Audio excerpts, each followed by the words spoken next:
আজ ওর যদি কিছু হয়ে যেত তার দায় কে নিত? আপনি নিতেন? আমার কিছু হয়নি গো।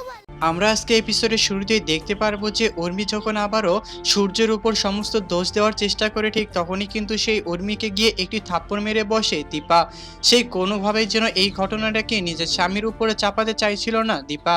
হ্যাঁ বন্ধুরা, অনুরাগে ছোঁয়া ধারাবাহিক নাটকের আগামী পর্বগুলোতে আমরা ঠিক এমনটাই দেখতে পারবো। আর আপনারা যদি আমাদের চ্যানেলে নতুন হয়ে থাকেন তাহলে চ্যানেলটিকে অবশ্যই একটি সাবস্ক্রাইব করে দিবেন।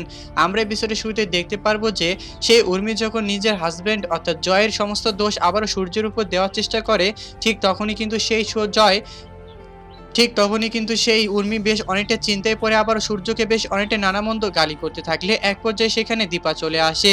দীপা চলে আসা মাত্রই যেন উর্মির গালে একটি মেরে বসে, যার কারণে উর্মি বেশ অনেকটা মন খারাপ করে। তারপর বাড়ি ছেড়ে চলে যাওয়ার হুমকি দেয় উর্মি, কিন্তু কোনোভাবেই যেন সেই বিষয়টাকে নিজের স্বামীর উপর নিয়ে পড়তে দিচ্ছিল না দীপা। হ্যাঁ বন্ধুরা, অনুরাগে ছোঁয়া ধারাবাহিক নাটকের আগামী পর্বগুলোতে আমরা ঠিক এমনটাই দেখতে পারবো। আর আপনারা যদি আমাদের চ্যানেলে নতুন হয়ে থাকেন তাহলে চ্যানেলটিকে অবশ্যই একটি সাবস্ক্রাইব করে দিবেন। ধন্যবাদ।